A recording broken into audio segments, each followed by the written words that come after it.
Hello students, my name is Rohit Painuly and I am from ICT virtual classroom Dehradun. कैसे हैं आप सभी? मेरे ख्याल से बहुत अच्छे होंगे, फिट होंगे, फाइन होंगे। हम बात कर रहे हैं क्लास 12th केमिस्ट्री, जिसके अंदर हमारा चैप्टर सॉल्यूशन और सॉल्यूशन का हम बात कर चुके हैं कि किस तरीके से हमने पिछले भाग में बात की थी हेनरीज लॉ की, और हेनरीज लॉ को समझा था हमने, एप्लीकेशन भी समझी थी एक कि किस तरीके से आपके पास जो स्कूबा डाइवर्स होते हैं जब अंडर वाटर जाते हैं तो अंडर वाटर जाने से प्रेशर इंक्रीज होने लगता है, और प्रेशर इंक्रीज होने से हम देखते हैं कि एटमॉस्फेरिक गैसेस इजीली डिसॉल्व हो जाते हैं हमारे ब्लड में।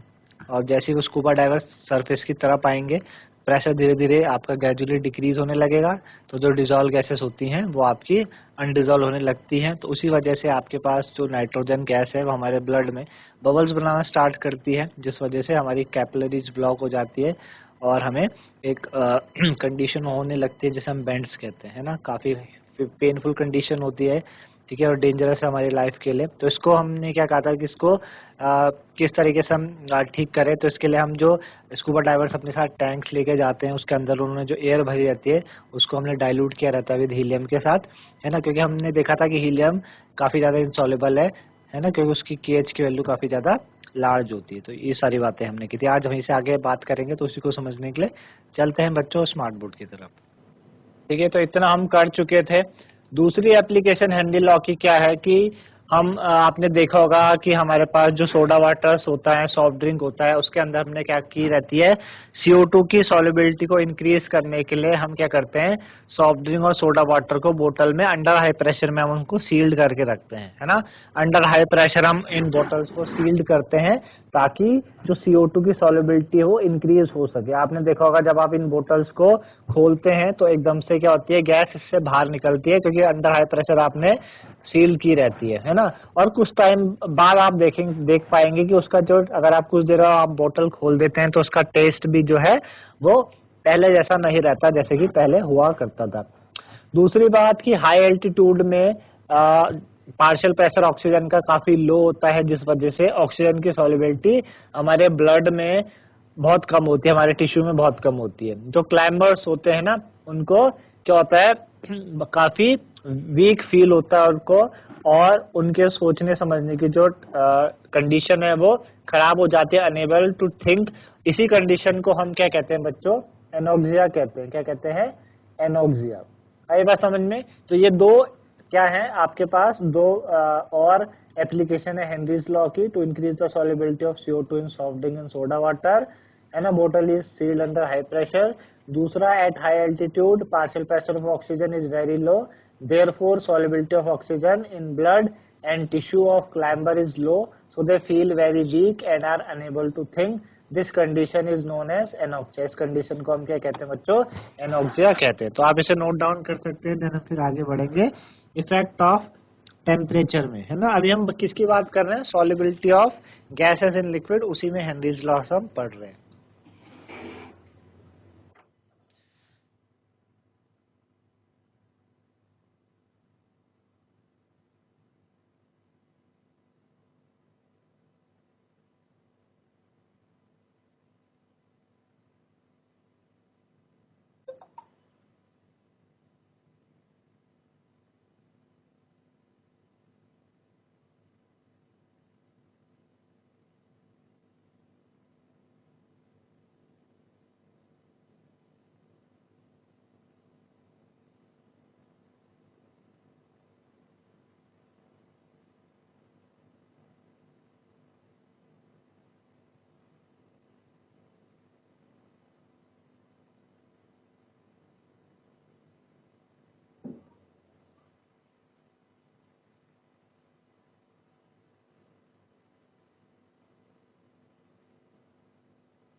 चलिए दूसरा हमारे पास क्या है, इफेक्ट ऑफ टेम्परेचर, है ना। टेम्परेचर का क्या इफेक्ट पड़ता है सॉल्युबिलिटी में। तो हमने देखा कि सॉल्युबिलिटी जो है वो डिक्रीज होने लगती है विद राइज इन टेम्परेचर। जैसे जैसे आप टेम्परेचर बढ़ाएंगे वैसे वैसे सॉल्युबिलिटी गैस की लिक्विड में कम होने लगती है, क्योंकि गैस जब लिक्विड में डिसॉल्व हो डिससॉल्यूशन प्रोसेस है ना। और डिससॉल्यूशन आपका एक्सोथर्मिक है, यानी हीट रिलीज होती है। और according to Le Chatelier principle, according to Le Chatelier principle, आपके ली चैटरल प्रिंसिपल क्या कहता है कि आपके पास जब आप गैस को डिसॉल्व करते हो लिक्विड में, जो डिसॉल्यूशन प्रोसेस है वो एक्सोथर्मिक है, हीट रिलीज होती है ना। तो जिसमें हीट रिलीज होगी टेम्परेचर क्या सॉल्युबिलिटी उसकी डिक्रीज करती है टेम्परेचर के बढ़ने के साथ। अच्छा आप डाउनलोड कर लीजिए।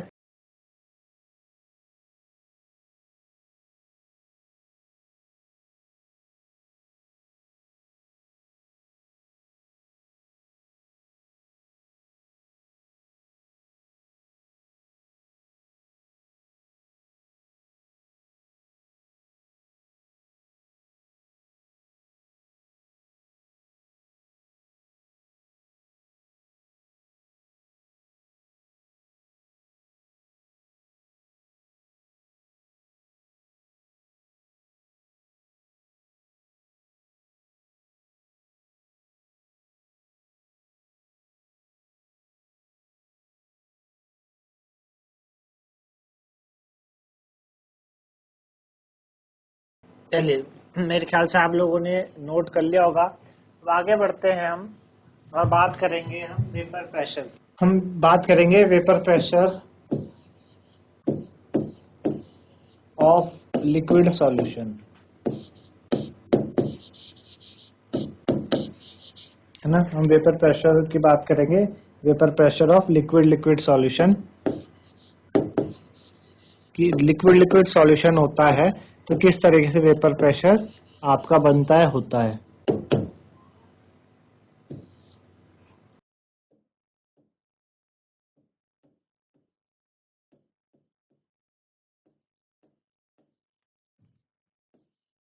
Vapour pressure of liquid solution.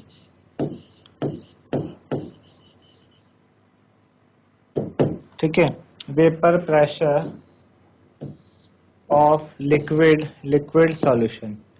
ठीक है, लिक्विड सॉल्यूशन के वेपर प्रेशर की हम बात करेंगे, है ना।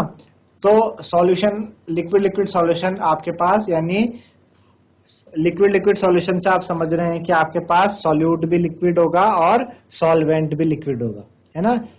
जब हम सॉल्यूशन की बात करते हैं तो बेसिकली हमारे दिमाग में क्या आता है, लिक्विड सॉल्यूशन की बात आती है। हम लिक्विड सॉल्यूशन की बात कर रहे हैं तो सॉल्यूट भी लिक्विड है और सॉल्यूशन भी आपके पास, सॉल्वेंट भी क्या है, लिक्विड है। तो अगर हम बाइनरी सॉल्यूशन की बात करें, हम क्या करें, बाइनरी सॉल्यूशन की बात करें कि हमारे पास क्या है, हमारे पास एक, ये हमारे पास एक लिक्विड है, प्योर लिक्विड। ये हमारे पास क्या है, प्योर लिक्विड ए है, ठीक है ना। और ये हमारे पास क्या है, प्योर लिक्विड बी है, ठीक है, प्योर लिक्विड बी। इन दोनों को हमने मिलाया तो हमारे पास क्या हुआ, एक सॉल्यूशन तैयार हुआ, क्योंकि लिक्विड सॉल्यूशन है, सॉल्यूट भी लिक्विड है और सॉल्यूशन भी, सॉल्वेंट भी क्या है आपके पास, लिक्विड है। दोनों चीजें क्या है, लिक्विड है, सॉल्यूट भी लिक्विड और सॉल्वेंट भी लिक्विड, ठीक है ना। ये हमारे पास सॉल्यूशन हो गया, ए और बी का सॉल्यूशन हो गया, ठीक है ना। ए और बी का हमारे पास सॉल्यूशन हो गया, ठीक है ना। तो हमने क्या कहा कि आपके पास प्योर लिक्विड ए है, इसको हमने किस में लिया है, हमने क्लोज कंटेनर। ये हमारे पास कैसा है, क्लोज कंटेनर है ना। ये हमारे पास है क्लोज कंटेनर, ये सारे के सारे कैसे हैं, क्लोज कंटेनर है। तो प्योर लिक्विड ए के क्या होंगे, ए के मॉलिक्यूल्स होंगे ए में, प्योर लिक्विड ए में ए के मॉलिक्यूल्स होंगे। जब ये सरफेस पे आएंगे, है ना, जब ये सरफेस पे मॉलिक्यूल्स को एनर्जी मिलेगी तो ये सरफेस पे आ जाएंगे, है ना। इस तरीके से सरफेस पे आएंगे और सरफेस पे आने से क्या करते हैं, वेपर्स बनाएंगे, एक्चुअल में वेपर होता क्या है, वेपर प्रेशर होता क्या है? वेपर प्रेशर क्या होता है कि जब आपके सरफेस के ऊपर वेपर्स क्या करते हैं, प्रेशर क्रिएट करने लगते हैं, है ना। जो आपके पास वेपर है वो लिक्विड सरफेस के ऊपर प्रेशर क्रिएट करने लगते हैं, उसे हम वेपर प्रेशर कहते हैं, ठीक है ना। उसे हम वेपर प्रेशर कहते हैं। तो हम बोलेंगे कि ये लिक्विड ए है, इनका वेपर प्रेशर क्या होगा, P not a. P not a का मतलब क्या हुआ यहाँ पे, vapour pressure of pure liquid, vapour pressure of pure liquid A, ठीक है ना। क्या मतलब हुआ यहाँ पर, यहाँ पे हुआ vapour pressure of pure liquid A, pure liquid A का वेपर प्रेशर हुआ P नॉट ए। इसी तरीके से बी के मॉलिक्यूल्स भी प्रेजेंट होंगे बी में, है ना। और ये ए और बी दोनों के दोनों कैसे हैं बच्चों, वोलेटाइल है। वोलेटाइल क्या होते हैं, जो वेपर्स बना लेते हैं। तो ऐसे बी के भी क्या करेंगे, सरफेस पे ऊपर जाएंगे, वेपर्स बनाएंगे, है ना। सरफेस पे ऊपर जाएंगे, वेपर्स बनाएंगे। तो हमने बोला ये क्या हो जाएगा, P naught B, vapour pressure of pure liquid B का, है ना। अब सॉल्यूशन में जब आपने ए और बी को मिलाया तो सॉल्यूशन आपके पास तैयार हो गया, इसमें ए के मॉलिक्यूल्स भी हैं, बी के मॉलिक्यूल्स भी हैं। अभी क्या हो गए, ए और बी दोनों के पहले तो ए के मॉलिक्यूल्स अकेले थे, बी के मॉलिक्यूल्स अकेले थे, अभी ए और बी के मॉलिक्यूल्स दोनों आ गए, है ना। तो यहाँ पे ए और अभी सरफेस में क्या होगा बच्चों, ए के मॉलिक्यूल्स भी और बी के मॉलिक्यूल्स भी आ जाएंगे। तो देखा अगर जाए तो क्या हम कह सकते हैं कि जो प्योर लिक्विड ए में वेपर प्रेशर था, प्योर लिक्विड बी में वेपर प्रेशर था, वो थोड़ा सा कम हो जाएगा अभी ए सॉल्यूशन में, है ना। वेपर प्रेशर कम होने लगेगा, क्योंकि पहले प्योर पूरा का पूरा लिक्विड ए हुआ करता था, फिर दूसरे में पूरा का पूरा लिक्विड बी हुआ करता था, अभी दोनों का मिक्सचर आ गया है। अभी भी दोनों वोलेटाइल वेपर्स बनाएंगे, पर वेपर प्रेशर थोड़ा सा कम देखने को मिलेगा हमें सॉल्यूशन में, है ना। तो आपके पास क्या हुआ, राल्ट्स थे, राल्ट्स ने अपना नियम दिया। उन्होंने क्या बोला कि फॉर ये दोनों के कैसे सॉल्यूशन है, वोलेटाइल सॉल्यूशन है ना। राल्ट्स ने बोला for a volatile solution, for a volatile solution the partial vapor pressure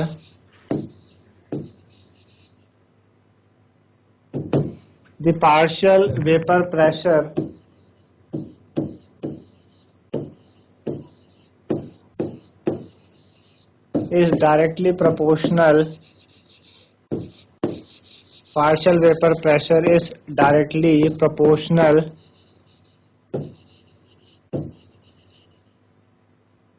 partial vapor pressure is directly proportional to the mole fraction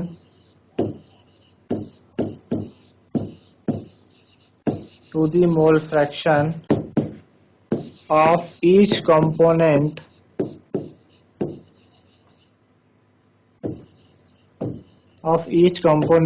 present in the solution,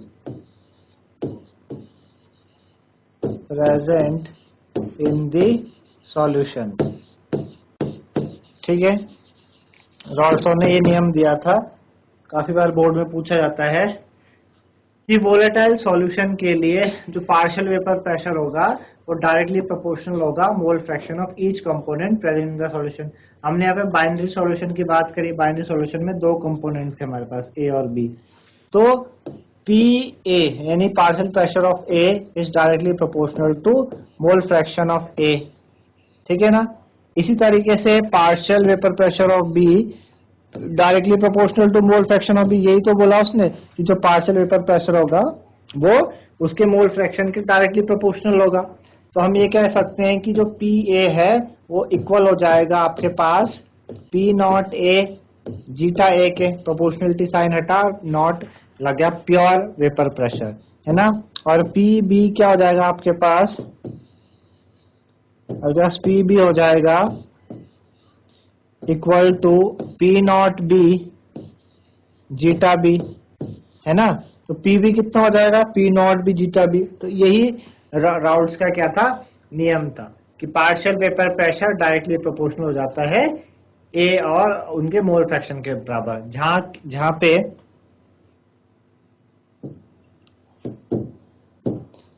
ये जो PA है, PA और PB है ना, PA क्या है आपके पास, पार्शियल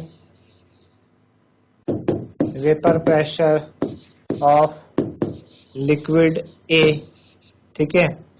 PB क्या है, partial vapour pressure of liquid B। P nought A क्या है,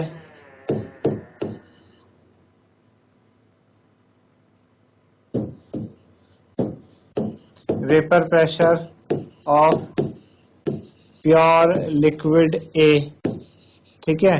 और P नॉट B क्या है, vapour pressure of pure liquid B, है ना, ये है।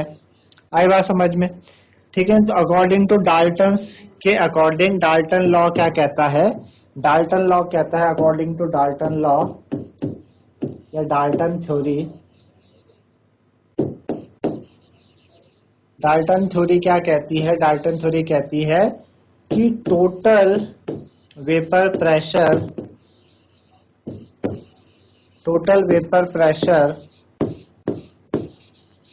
of the solution, total vapor pressure of the solution is the sum of individual, ठीक है, partial pressure, partial vapor pressure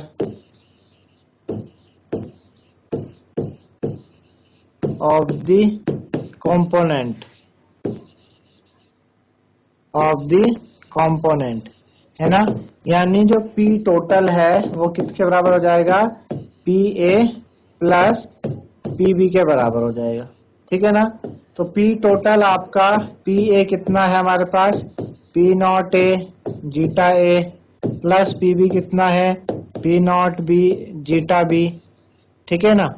चलो, तो जब P आपके पास P टोटल आपके पास क्या हो गया, P nought A zeta A को आप क्या लिख सकते हैं, 1 माइनस जीटा B लिख सकते हैं हम, plus P nought B zeta B।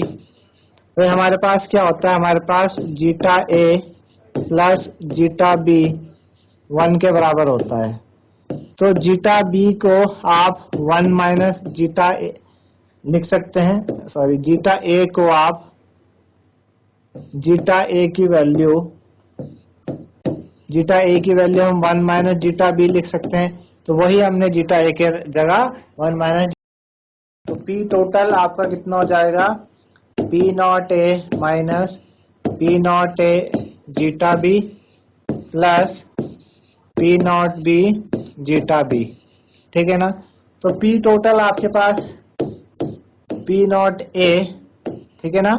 यहाँ से आप जीटा B कॉमन ले लेंगे तो क्या बचेगा आपके पास, P nought B minus P nought A, ठीक है ना। तो ये आपके पास क्या बना है, टोटल वेपर प्रेशर के आपके पास ये चीज बनी है। तो P टोटल कितना हो जाएगा, P nought A plus zeta B P nought B minus P nought A। आई बात समझ में आपको, ठीक है ना। चलिए, मेरे ख्याल से बातें समझ में आई होंगी, इन्हें आप नोट डाउन कर लीजिए।